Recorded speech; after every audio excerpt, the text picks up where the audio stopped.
এই অল্প বয়সের মেয়েরা টাকলাকে বিয়ে করছে কেন, এটা আমি এখন বুঝতে পারলাম না। আজীব একটা সমস্যা। একজনকে দেখলাম যে তার চাইতে 42 বছরের বড়, মানে তার বাবার চাইতে 8 বছরের বড়, বিয়ে করছে।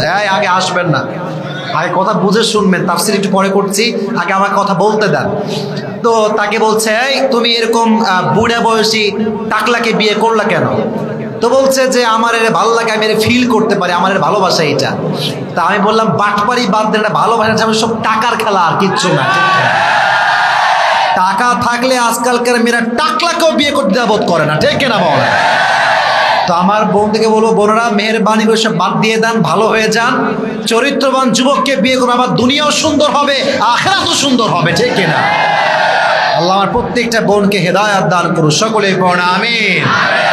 আমার প্রত্যেকটা যুবককে আল্লাহ তাআলা চোখকে হেফাজত করার তৌফিক দান করুন, সকলে পড়ুন আমিন। যে মেয়েরা যদি ঠিক হয়ে যায়, পুরো যুব সমাজটা ঠিক হয়ে যাবে। যত নষ্টের মূলে কিছু বেহায়া টাইপের মেয়ে আছে,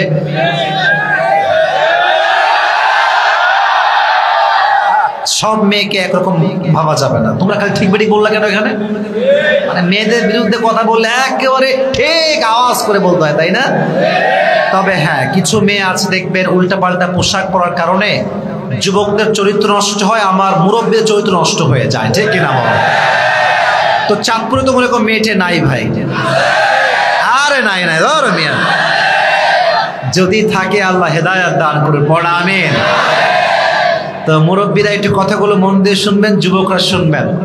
অনেক মেয়েরা বলবে যে না না আমাদের পোশাকের দোষ না, আমাদের চোখের দোষ। এ লজিক দেয় না, মাঝে মাঝে দেয় না, দেয় না। আচ্ছা, চাঁদপুরের যে বিশ্ব রোড আছে, আমাদের কুমিল্লা বিশ্ব রোড, মনে করেন আপনি যাচ্ছেন, আপনার একটা গাড়ি নিয়ে, বাইক অথবা কার, আপনার বাইক আছে 100-তে অথবা আপনার কার আছে 100-তে গতি। এখন সামনে একটা মেয়ে আসছে জিন্সের প্যান্ট এবং টি শার্ট পরা। এখন আমি বলছি কিরে, আমি যদি থাকে তো চোখের দোষ হয়ে যাবে, তাকানো যাবে না। গাড়ি আছে 100-তে, আপনি চোখ নিচের দিকে নামান, আপনি কি দুনিয়ায় থাকবেন? কথা বোঝা যায়? থাকবেন? থাকবেন? আপনি একা যাবেন না, যাওয়ার সময় 10 আরো বিদায় নিয়ে চলে যাবেন, আপনি 10 জনকে নিয়ে আপনি মরবেন। তো আমার কথা হচ্ছে, আমার বোনেরা, যদি আপনাদের পোশাকটা ঠিক হয়ে যায়, আমার এটা ব্যক্তিগত বিশ্বাস, এই সমাজের 80% যুবকের চরিত্র ঠিক হয়ে যাবে, ঠিক কিনা? ঢাকার নাম শুনছেন না আপনারা? যদি কখনো যমুনা ফিউচার পার্কে যান আর বসুন্ধরা যান, বুঝবেন যে ফেতনা কারে কয়।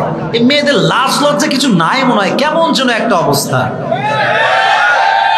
আজকালকার 6-এর মেয়েরা, 7-এর মেয়েরা প্রেম করে বেড়ায়। আমি যাবো কোথায়? বললে বলবো কি? আপনি বলেন।